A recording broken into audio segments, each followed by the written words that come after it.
Wasting money on cures. Forgot how to fix myself. They say that time is free. Then why is it so precious? Oh, I'll say memories in my head, like Polaroids on walls. They remind you to look ahead. Time is running out.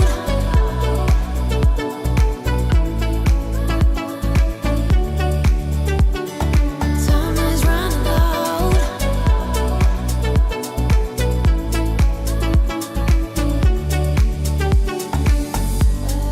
Lately I've lost my track.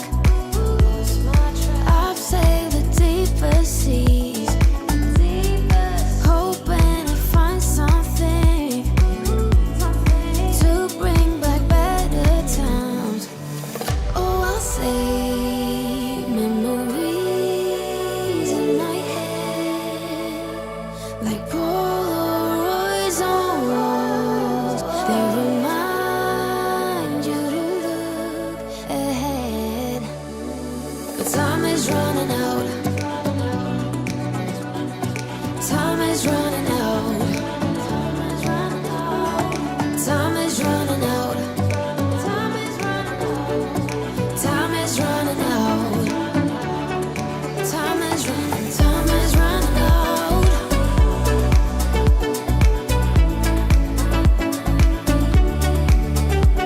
But time is running out.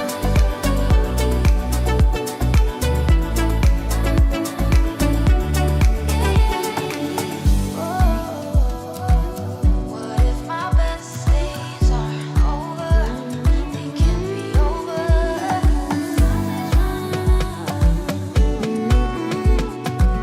They can't be over now. Time is running out. What if my best days are over? They can't be over now. Time is running out.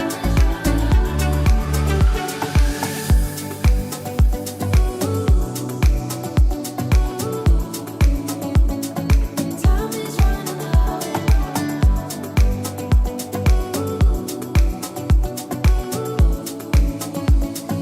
Time is running out. Hi there, good evening. Welcome to the third in our series of autumn revision sessions. 10 sessions scheduled Monday night on the dial, 6 o'clock each week, taking either a key topic or a key exam skill. And I mentioned the autumn term there, looking out of the window from my studio here. It's very autumnal, some heavy rain in Yorkshire. We don't get rain in Yorkshire normally. It's a sign that term has already started. I hope your course is going well. And if you're in year 13, you are cracking on with the new content. If you're in year 12, I hope you're enjoying the subject. So welcome to everybody. If you're a subscriber to the channel, you can contribute to the chat window. So please click subscribe. That allows you access to our chat window, and we will showcase some great answers as we go through this session. Now, this is quite a short session tonight. We're just going to focus on evaluation, what it is, how best to evaluate in an answer. Let's make a start with one big reveal. We're going to take a business. Here are 5 clues. Now, the great Graham Pryor is in the building this evening, and he doesn't know the answer to this question. So here we go. This business employs around 76,000 people directly. If you think you know the answer, by the post it in the chat window. And we're looking to see who gets the right answer first. Now, if you know a business that employs about 75,950 people, of course, that's the wrong answer. So 76,000 people. Next clue. The business caters for an average of 200,000 customers per day. Graham says, is it cheated to you? It's not, Graham. You are so close. You wouldn't believe how close you are. So it caters for an average of 200,000 customers. Now, Graham would talk about industry-specific language. So we'll call them customers. Okay, we'll call them customers. What do we think?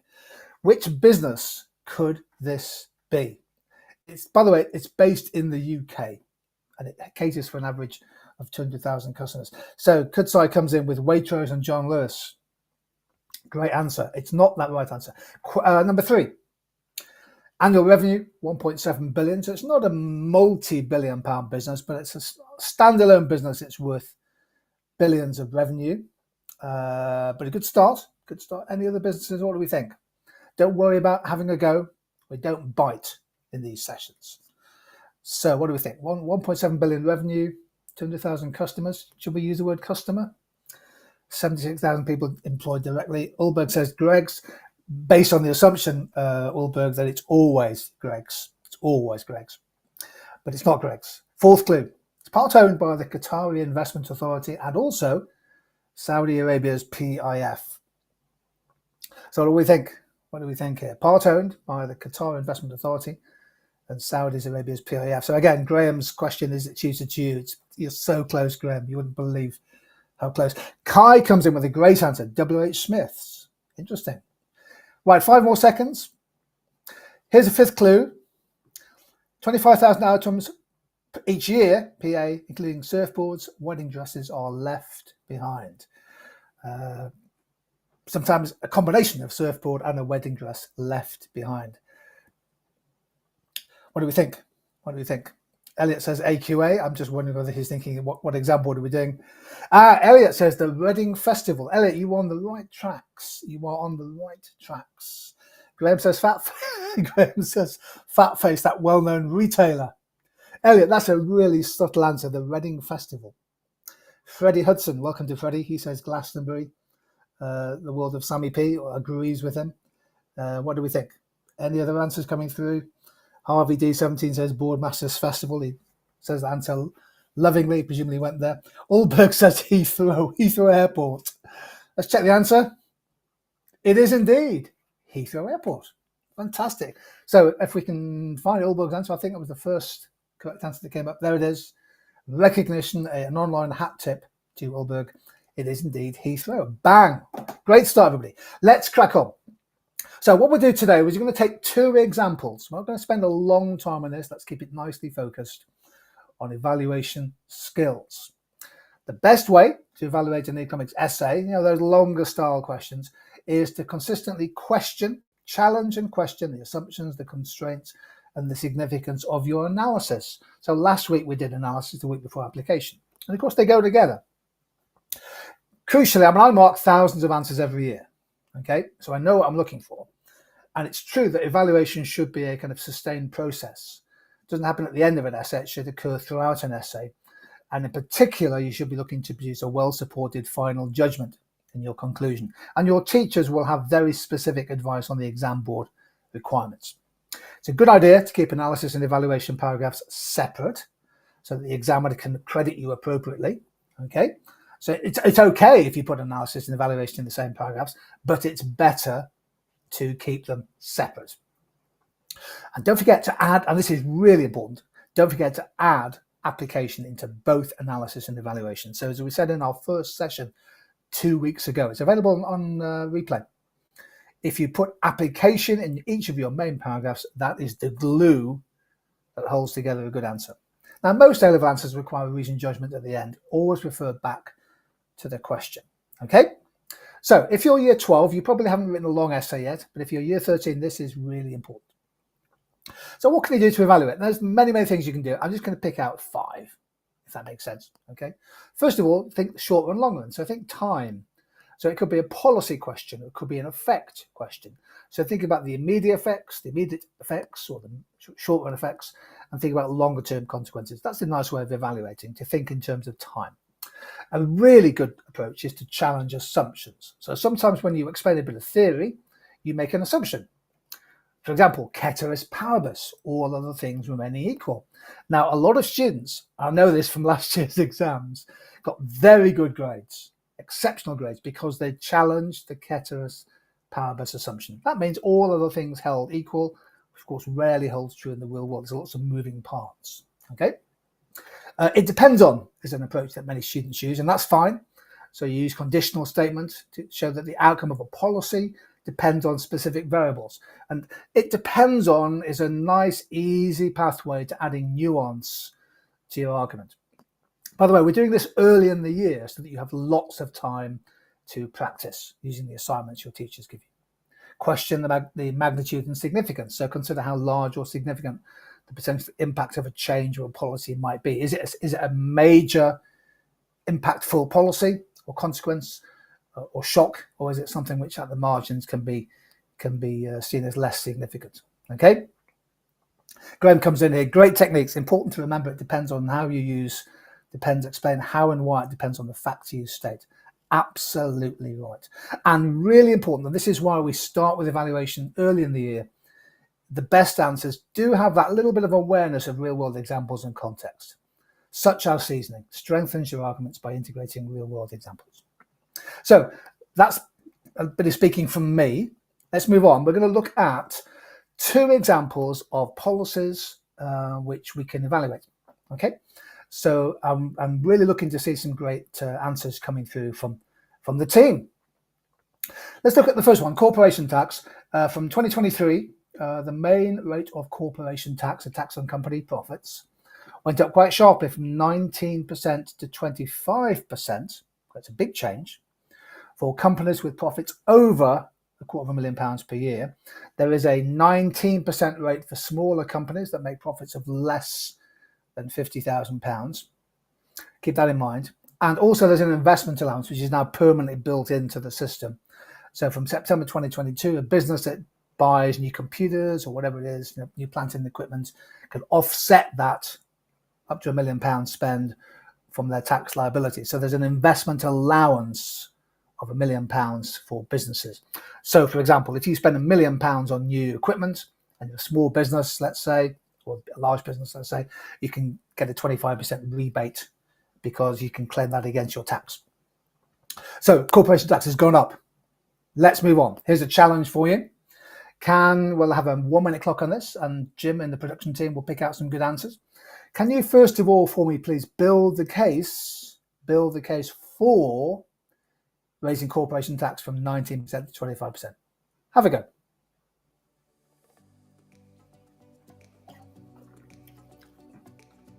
So if you're subscribed to the channel, type your answers in the chat window. And if you're watching on replay or catch up, just press that pause button, give yourself a moment or two and jot down some thoughts. We'll go through the answers together in 30 seconds.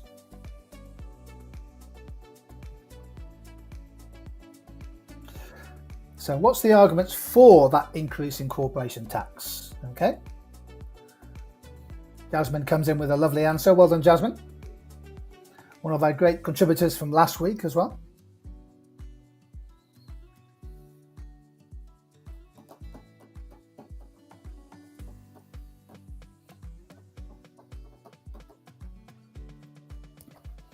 And Harvey, D17, Harvey gets some application in there with a bit of such as seasoning.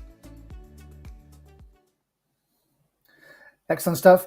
Yeah, interesting point there from S. I mean, the idea, of course, a lot of businesses now would use up that investment allowance, wouldn't they? If they want to reduce their corporation tax liability, if they have the money, the wherewithal, the profits to reinvest in plant and equipment, they can offset that against tax. And I like Freddie Hudson's answer, really like this. So we'll raise more tax revenue, which can be spent on other merit goods, such as healthcare and education. Now, Freddie, we'll come on to that in a second, but you could even be even more specific, Freddie, than that.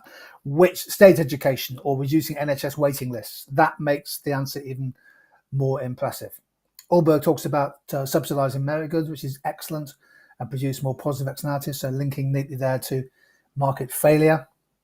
Really good stuff. Yeah, lovely. Akai comes in with infrastructure and transport, CTC, which have costed over 50 billion.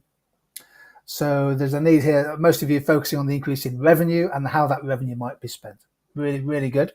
So what you're doing is you're building the argument first of all. Here are my 2 points coming up on the screen. So a higher tax rate on profits raises more direct taxes. This could help fund key public services. By the way, putting the word key in, you think, well, why would you do that? Well, it's just suggesting that these are really key and important public services, such as state education, NHS, social care pressures, and housing shortages, which, whilst addressing the problem of rising government debt. Again, a bit of application there. Corporation tax going up. It's one way of trying to address that increasing level of government debt and perhaps help to overcome multinational tax avoidance. And the other, my second point was that we've got this tiered system. So not only about 1 in 10 businesses actually pay 25%. Most businesses in the UK pay 19%. Depends on how they're doing profit-wise. But the 19% is for smaller businesses earning £50,000 or less in profit. Okay, so that's our first point. Now let's evaluate. So part of the evaluation, of course, is having confidence in challenging and questioning. A minute on the clock, some great answers so far. Over to you. Criticisms of the decision to raise corporation tax from 19 to 25%. Have a go.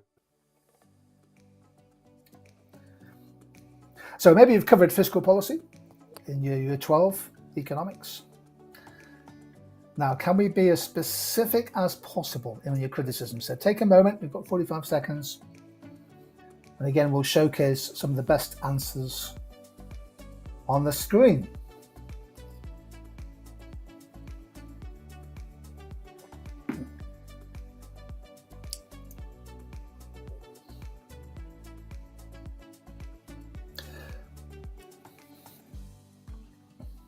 Yeah, Isabella, the negatives would be part of evaluation. This is this little section here. That counts as evaluation, the challenge and question.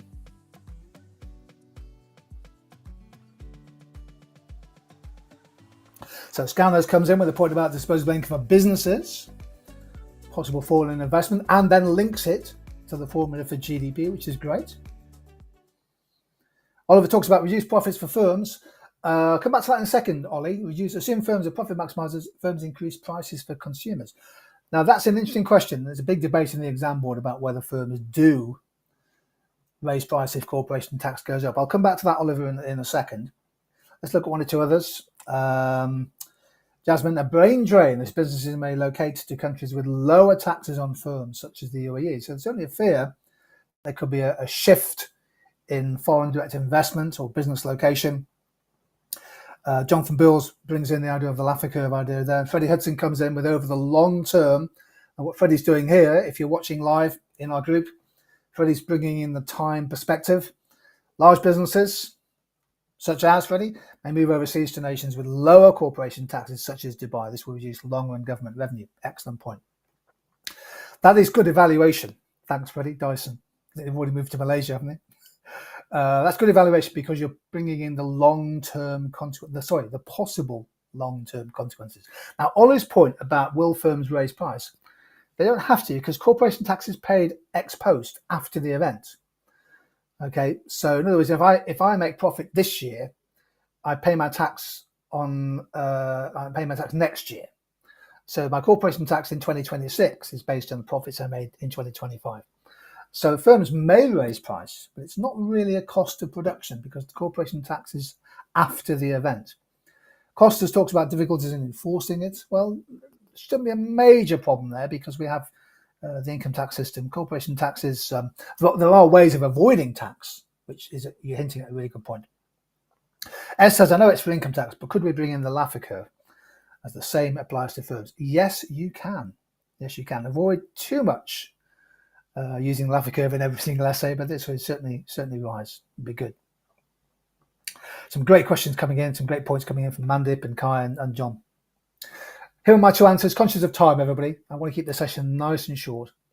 Now, see what I'm doing here? The word might. That's in bold and green. Worth noting, please, if you're with us tonight. That's called a hedging word, and it's really good for evaluation. So let's just work through the answer. Higher corporation tax might discourage investment. Might's better than will. Okay, a higher tax on profits reduces the after-tax return on capital, which could make the UK a less attractive place for both domestic and foreign businesses to invest. And quite a few of you talked about that, which is excellent. As a result, this tax increase might lower potential output, long aggregate supply in the long term. So I'm building there on kind of Freddie's point about long-run dynamics. Okay. Jasmine comes in with a lovely question. I think is in year 12, so welcome to economics, Jasmine. Just a question to people in year 13. Does economics get really hard, or is it based off how well you understand rather than difficulty? Well, you've hit the nail on the head there, Jasmine. It's all based on understanding. It doesn't get a lot more difficult. some of the curves and theories might get a bit more challenging. It's all about building awareness and understanding and confidence, and you'll be absolutely fine. I hope you're enjoying the subject. My second point is that the £50,000 threshold might discourage the growth of smaller businesses. You see, thinking, well, if we grow our business, we might have to pay 25% instead of 19%. So let's keep our family business at a certain level. And that in turn can affect how many people they employ and how much they spend on machinery and things. Freddie comes in with a lovely contribution to Jasmine's question. Freddie says, if you understand the basics, you can build on it quite easily. And I think that is absolutely right. It really is. And just keep tapping into the news and what's happening in the UK and overseas. Okay, great stuff. Let's try one more. Again, moving from macro to micro. The Labour government have set an ambitious target to build 1.5 million new homes in England and Wales, I think, over the next 5 years to address the housing crisis, the chronic shortage of housing. This is an average of 300,000 new homes each year. I've done the maths, by the way. I did the maths for you, which is a level of construction not achieved since the 1960s, which is the decade when I was born. Here we go. Let's have a go. Evaluate policies that might be most effective in achieving the target of 1.5 million. So what we're looking for here is maybe one short-run policy and one long-run policy. Could we have a go at that? Here's a minute on the clock.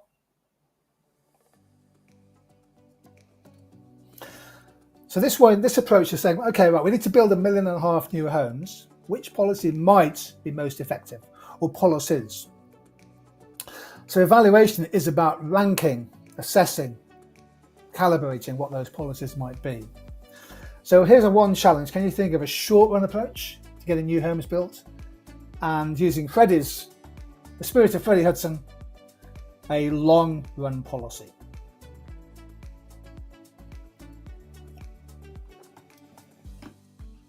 Graham comes in with a fantastic comment about hedging words. Thank you, Graham. Yeah, it's likely to lead to, this may result in, are great ways to build both analysis and evaluation. Use hedging words. So we're looking to build new homes. John Bills comes in with reducing housing regulations. So reform of planning. Great point there from Jonathan. Let's have a quick look, and our production team will pick out some answers.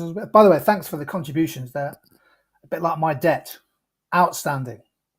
Yeah, you've got to keep it to economics, please. People talking about tightening borders, restriction of migrations.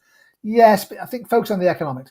Subsidising production of homes in the construction industry. So, for example, Jasmine, you might take away VAT on redevelopment, reconditioned homes. Increasing construction investment to boost productivity. Yes, Hayden, we need that. I would come back to you with the question, which policy might achieve that, if that makes sense. George Shortland comes in with a fantastic point, mandatory housing targets for local councils. There's been a big fall in new council house building in recent times, which has really had an effect. Excellent. A lot of you talk about inelastic housing supply. Okay, yeah, here's Milo. Implementing subsidies to construction industry will enable supply to shift rightwards. Indeed, good diagram there. The inelastic supply of building houses can cause time-lag costs. Yes, that's good evaluation built into your point. Excellent point. Really, really good. Really good. Let me go through my 2 points and then just, again, refer back to evaluation. So my short-run point will be things like faster planning systems.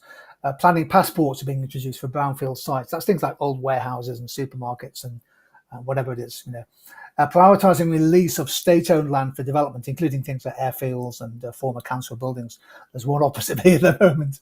Also, making it easy to build on lower quality green belt or so-called grey belt. The geographers, by the way, would have an absolute field day on this, especially if they built houses on those fields. Supply side subsidies, such as grants or low interest loans for housing developers. So that would be kind of short-run policies. Long run, pardon me, we probably need measures to address big skilled labour shortages in construction. So the industry which really can't get the people it needs. And that drives up costs as well as delays in production. So, for example, you might expand the work visa programme for people coming from the EU, or investment long run in vocational courses linked to the construction sector.